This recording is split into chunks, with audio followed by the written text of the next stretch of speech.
Financial markets పై పట్టు సాధించాలనుకునే వాళ్ళు Revanth conduct చేసే వెబినార్ కోసం ఈ నెంబర్ కి కాల్ చేయండి. నమస్తే, వెల్కమ్ టు సుమన్ టీవీ. నేను విష్ణు. ప్రస్తుతంతో పాటు stock market analyst Revanth Chalamala ఉన్నారు. వారితో మాట్లాడదాం. నమస్తే రేవంత్. నమస్తే అండి. రేవంత్, గత 2 రోజుల నుంచి ఒక గోల్డ్కి సంబంధించిన వార్త యావత్ భారతదేశం మొత్తం పెద్ద ఎత్తున ఒక సెన్సేషన్ని క్రియేట్ చేస్తుంది. భారతదేశం ఇంగ్లాండ్ నుంచి 1,00,000 కేజీల బంగారాన్ని తీసుకురాబోతోందంటూ కూడా ఈ గోల్డ్కు సంబంధించిన వార్త బాగా సోషల్ మీడియాలో బాగా వైరల్గా మారుతోంది. ఇండియా ఏంటి యూకే నుంచి 1,00,000 కేజీల బంగారాన్ని తీసుకురావడం ఏంటి, ఎందుకంటారు అసలు? ఈ ప్రశ్న నన్ను చాలా మంది అడిగారండి, కాల్ చేసి కూడా అడిగారు. రకరకాల ప్రశ్నలు. బంగారం ఎందుకు అంత కొంటుంది సడన్ గా ఆర్బీఐ? 100 టన్నుల బంగారం ఇప్పుడు ఇండియా కొంటుందంటే ఏమైనా యుద్ధాలు రాకపోతున్నాయా, లేకపోతే ఏమైనా ఫైనాన్షియల్ క్రైసిస్ రాబోతున్నాయా, ఎందుకంత రిజర్వ్స్ పెంచుకుంటుంది, అసలు ఆర్బీఐ దగ్గర అంత డబ్బులు ఎక్కడ, ఎక్స్వైజెడ్ చాలా రకాలుగా నాకు బేసిక్గా కాల్స్ కూడా వచ్చాయి. సో బేసిక్గా మనము 100 టన్స్ ఆఫ్ గోల్డ్ ఏదైతే రిటర్న్ వస్తుందో మన ఇండియాకి, యాక్చువల్లీ ఇప్పుడే చెప్పాను రిటర్న్ వస్తుంది. సో బేసిక్గా మన బంగారము మనకి ఫారెన్ కంట్రీస్లో స్టోర్ అయ్యి ఉంది. టోటల్గా మన దగ్గర 812 టన్నుల బంగారం మన ఆర్బీఐ దగ్గర ఉన్నట్లయితే సుమారుగా 400 టన్నులు భారతదేశంలోనే ఉంది. 412 టన్నులు మనకి యూకేలోని బ్యాంక్ ఆఫ్ ఇంగ్లాండ్ దగ్గర వాళ్ళ వాల్స్లో ఉన్నాయి. సో 1991 మనకి ఫారెన్ ఎక్స్చేంజ్ క్రైసిస్ వచ్చినప్పుడు అక్కడ గోల్డ్ని మన వాళ్ళు ప్లెడ్జ్ చేశారు. ఆ టైంలో ఆర్బీఐ మీద విపరీతమైన క్రిటిసిజం కూడా వచ్చింది. ఇందాక ఒక ఆర్టికల్ కూడా చూసాను, 1991 న్యూస్ పేపర్ది. ఇండియన్ ఎక్స్ప్రెస్ వాళ్ళు పెట్టారు, secret sale of gold by RBI again అని. సో బేసిక్ గా ఆర్బీఐ అనేది లండన్ ఇంగ్లాండ్ కి బంగారం సో మనకి అది ఇండిపెండెన్స్ వచ్చిన దగ్గర నుంచి మన గోల్డ్ రిజర్వ్స్ వాళ్ళ దగ్గర మెయింటైన్ చేయడం ఇప్పుడు కాదు, రైట్ ఫ్రమ్ ద ఇండిపెండెన్స్ అది ఉంది. ప్లెడ్జ్ చేసుకోవటము, సో ఫారెన్ ఎక్స్చేంజ్ క్రైసిస్ వచ్చినప్పుడు వాళ్ళ దగ్గర నుంచి మనం తీసుకోవటం లాంటిది ఎప్పటి నుంచో జరుగుతుంది, ఇదేం కొత్త కాదు. సో బేసిక్ హ్యూజ్ గోల్డ్ అనేది ఆల్మోస్ట్ 50% ఆఫ్ ద గోల్డ్ మనకి బ్యాంక్ ఆఫ్ ఇంగ్లాండ్ దగ్గరే ఉంది. సో బేసిక్గా ఆ ప్లెడ్జ్ రిమూవల్ కొంత జరిగిన తర్వాత రెగ్యులర్ కొంచెం వెనక్కి తెచ్చుకుంటూ ఉంటారు. కానీ 100 టన్నుల ట్రాన్సాక్షన్ జరగటం అనేది 1991 తర్వాత మళ్ళీ ఇదే మొదటిసారి. దానివల్ల మనకి ఇది హెడ్లైన్స్ న్యూస్గా మారింది. 1991 తర్వాత 100 టన్స్ ఆఫ్ గోల్డ్ మళ్ళీ ఇండియాలో కొంత హ్యూజ్ క్వాంటిటీలోకి వస్తుంది అని అంటే అది ఆర్బీఐ యొక్క స్ట్రెంగ్త్ ఏంటో చూపిస్తుంది. సో మన ఇండియన్ ఎకానమీ ఎంత స్ట్రాంగ్గా ఉంది అనేది చూపిస్తుంది. దాంతోపాటుగా when compare to 2003 just January to March ఈ ఫైనాన్షియల్ ఇయర్ టోటల్గా తీసుకుంటే జస్ట్ జనవరి టు మార్చ్లోనే విపరీతంగా 27 టన్స్ ఎక్స్ట్రాగా బై చేసింది గోల్డ్ని.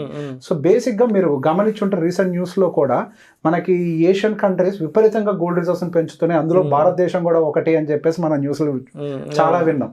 సో ఇండియా గోల్డ్ రిజర్వ్స్ని విపరీతంగా పెంచుతుంది. So diversification. సో బేసిక్గా మన దగ్గర ఫారెన్ ఎక్స్చేంజ్ కరెన్సీస్ రిజర్వ్స్ ఉంటాయి అండ్ దాంతోపాటుగా గోల్డ్ రిజర్వ్స్ని కూడా మెయింటైన్ చేస్తూ ఉంటారు. సో బేసిక్గా మనకి గోల్డ్ రిజర్వ్స్ మీద ఎక్కువ ఫోకస్ చేస్తున్నారు. Not just India, all other countries కూడా ఫోకస్ చేస్తున్నాయి.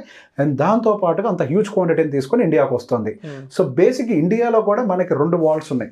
ఒకటి ముంబైలోని ఆర్బీఐ ఓల్డ్ బిల్డింగ్ దగ్గర ఒకటి ఉంటుంది, ఓల్డ్ బిల్డింగ్ లో ఉంటుంది, ఇంకొకటి నాగ్పూర్లో ఉంటుంది. యా, సో బేసిక్గా ఇప్పుడు ఈ గోల్డ్ మనం ప్లెడ్జ్ విడిపించుకున్న తర్వాత కూడా ఆ గోల్డ్ కనుక మనకి యూకేలోనే ఉంటే దానికి స్టోరేజ్ కాస్ట్ పే చేయాలి.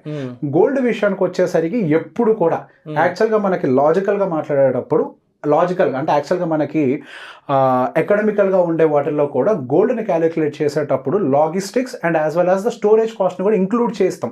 సో బేసిక్గా దాన్ని మైనస్ చేసిన తర్వాత యాక్చువల్ గోల్డ్ వాల్యూ మన దగ్గర ఎంత ఉంది అనేది మనం క్యాలిక్యులేట్ చేసుకుంటాం అనమాట. యాక్చువల్ గోల్డ్ వాల్యూ మార్కెట్ ఎంతైనా ఉండొచ్చు, దాంట్లోంచి స్టోరేజ్ కాస్ట్ మైనస్ చేస్తాం, లాజిస్టిక్ ఇప్పుడు ట్రాన్స్పోర్ట్ జరుగుతుంది దీన్ని కూడా మైనస్ చేస్తాం. సో బేసిక్ ఇందులో స్టోరేజ్ కాస్ట్ అనేది చాలా ఎక్కువగా భాగం తినేస్తుంటుంది డబ్బుల్ని. సో బేసిక్గా స్టోరేజ్ అనేది మనం ఇంగ్లాండ్లో పెట్టడం వల్ల వాళ్ళ స్టోరేజ్ కాస్ట్ నుంచి తగ్గించుకోవడానికి మన దగ్గర కూడా స్ట్రాటజికల్గా రీలొకేట్ చేస్తున్నారు. సో బేసిక్గా స్టోరేజ్ అలొకేషన్ అంతా కూడా మన దగ్గర పెంచుకుంటూ వెళ్తున్నారు ఇండియన్ వాల్స్లో, గోల్డ్ వాల్స్. సో బేసిక్గా ఈ గోల్డ్ వాల్స్ని పెంచుకుంటూ పోవటం వల్ల మనకి ఇండియాలోనే ఎక్కువ బంగారం కూడా ఉంటుంది. మన దగ్గర 800 టన్ను ఉంది. 800 టన్ను మన ఇండియాలో ఉందా? లేదు. సగానికి సగం మాత్రమే మన దగ్గర ఉంటే మిగతా సగం అంతా కూడా ఇంగ్లాండ్ లో ఉంది. సో బేసిక్ గా ఆ గోల్డ్ మొత్తాన్ని మన ఇండియాలోకి షిఫ్ట్ చేయడానికి యాక్చువల్ ఇంకొక స్టేట్మెంట్ ఇంట్రెస్టింగ్ ఏంటి అని అంటే ఇది ఇప్పుడు జరిగింది కదా, ఇప్పుడే కాదు ఇక మీదట ప్రతి నెలగా జరగడానికి అవకాశం ఉంది అని చెప్పి స్టేట్మెంట్స్ ఉన్నాయి. అంటే రిపీటెడ్ గా ఇక్కడ నుంచి ఇంగ్లాండ్ నుంచి గోల్డ్ మన దగ్గరికి రిటర్న్ వచ్చేస్తూనే ఉంటది. అంటే ఒకప్పుడు మనం తనఖా పెట్టిన గోల్డ్ ఎగ్జాక్ట్లీ 91 అన్నారు, ఆల్మోస్ట్ 91 33 huge. 34 ఏళ్ల క్రితం అప్పట్లో పెట్టారు. హ్యూజ్ క్వాంటిటీలో చేశారు. విపరీతమైన క్రిటిసిజం, ఇండియాకి చేత కాదు, ఆర్బీఐకి చేత కాదు, వాళ్ళు సరిగ్గా హ్యాండిల్ చేయట్లేదు. సో 1991 టైంలో విపరీతమైన ఫైనాన్షియల్ క్రైసిస్, మేబీ 1992 లోనే తర్వాత మనకి stock market related crisis overall కూడా చాలా ఇంపాక్ట్ అయింది. సో ఎకానమీ విపరీతంగా అల్లకల్లంగా మారే టైంలో మనకి గోల్డ్ రిజర్వ్స్ అన్ని కూడా బేసిక్ అక్కడికి పంపించారు. సో బేసిక్ గా రకరకాల న్యూస్ పేపర్స్ ఇందాక ఒక ఆర్టికల్ కూడా చెప్పారు, ఏదో దొంగతనం చేసి అమ్మేస్తున్నట్టుగా. అంటే బేసిక్ క్రిటిసిజం, చేతగాక వీళ్ళు ఇట్లా చేస్తున్నారు అన్న దాని గురించి. సో ఇప్పుడు అగైన్ ఇండియా మన వైభవాన్ని తిరిగి తెచ్చుకుంటున్నట్టు. యాక్చువల్ గా మనం ఎకనామికల్ గా స్ట్రాంగ్ గా ఉంటున్నాం, మన ఫైనాన్షియల్ స్టేట్ చాలా స్ట్రాంగ్ గా ఉంటుంది. సో ఆర్బీఐకి సంబంధించి మనం గత కొన్నాళ్ళుగా మంచి విషయాలు వింటున్నాం కానీ చెడు విషయాలు విన్నాం. వైపు నుంచి అటు ఆర్బీఐ వైపు నుంచి ఏదైనా సరే దేశాన్ని ముందుకు తీసుకెళ్లే విధంగా ప్రతి ఒక్క డెసిషన్ మేకింగ్ ఉంటుంది. ఇంతకు ముందుతో కంపేర్ చేస్తే ఆ తర్వాత మన పాలసీస్ అని చాలా స్ట్రాంగ్. 2008 క్రైసిస్ లో మనకి అక్కడ బ్యాంకింగ్ కొలాప్స్ జరిగినప్పుడు కూడా మన ఇండియన్ బ్యాంకింగ్ పాలసీ ముందు నుంచే జాగ్రత్త పడి ఇండియాలో ఎఫెక్ట్ ఎక్కువగా లేకుండా జాగ్రత్తలు చాలా తీసుకుంది. అండ్ ఈవెన్ మొన్న కూడా మనకి యుఎస్ లో బ్యాంక్స్ అన్ని చాలా వరకు దివాలా తీసాయి, కానీ మన ఇండియన్ బ్యాంకింగ్ సిస్టమ్ చాలా స్ట్రాంగ్ గా ఉంది. అండ్ మనకు 2003లో దాదాపుగా మనకు 2003లోనే అనుకుంటా మనకు శక్తికాంత్ దాస్ గారికి బెస్ట్ సెంట్రల్ బ్యాంక్ చైర్మన్ గా అవార్డు కూడా వచ్చింది ప్రపంచం మొత్తంలో కూడా. సో బేసిక్ గా the policy making of the RBI is becoming very very strong. So మన బ్యాంక్ సెక్టార్స్ కూడా మీరు గమనిస్తే బ్యాంక్స్ ఇబ్బందులు పడుతున్నప్పటికీ కూడా ఆర్బీఐ పాలసీ, ఆర్బీఐ ఇంటర్ఫియర్ అయ్యి అదర్ బ్యాంక్ సపోర్ట్ తీసుకొని, Yes bank example, Yes bank example, ఇప్పుడు ఆర్బీఐ డైరెక్ట్ ఇంటర్ఫియర్ అయ్యి అదర్ బ్యాంక్ సపోర్ట్ తీసుకొని వాటిని నిలబెట్టి ఎకానమీ అంటే ఫైనాన్షియల్ సిస్టమ్ ని, ఆ ఎకో సిస్టమ్ ని స్ట్రాంగ్ గా మెయింటైన్ చేయడానికి ట్రై చేస్తుంది. అండ్ మొన్న కూడా దాదాపు 2 లక్షల కోట్లు మన సెంట్రల్ గవర్నమెంట్ కి డివిడెండ్ రూపంలో ఇచ్చింది. హ్యూజ్ ఇన్కమ్, హ్యూజ్ అసలు డివిడెండ్ రూపంలో అంత. నాకు తెలిసి this is the first time in 2019 it has delivered somewhere around 1,70,000 crores for central government dividend రూపంలో. ఆ తర్వాత మళ్ళీ ఇప్పుడు 2 లక్షల కోట్లు. సో బేసిక్ గా ఇంతటి ఇన్కమ్ ని జనరేట్ చేయగలుగుతుంది మన దగ్గర ఉన్నటువంటి RBI. RBI is an NGO, చాలా పటిష్టంగా ఉంది. మన భారతదేశం యొక్క బ్యాంకింగ్ వ్యవస్థ చాలా పటిష్టంగా ఉంది. అంటే బ్యాంకింగ్ వ్యవస్థ ఏదైతే రూపకల్పన చేస్తుందో ఆ నిర్ణయాలు కూడా నిజంగా దేశ పురోగాభివృద్ధికి ముందుకు తీసుకెళ్లే విధంగా కూడా అటు సెబీ కానీ ఇటు ఆర్బీఐ కానీ ఎప్పటికప్పుడు చాలా స్ట్రిక్ట్ గా ఉంటున్నారు, చాలా ట్రాన్స్పరెంట్ గా ఉంటున్నారు, చాలా చక్కగా మంచి నిర్ణయాలు తీసుకుంటున్నారు. ఏ గవర్నమెంట్ అయినా, ఏ దేశమైనా స్ట్రాంగ్ గా ఉండాలి అని అంటే దాని సెంట్రల్ బ్యాంక్ అనేది ఎంత స్ట్రాంగ్ గా ఉండేది.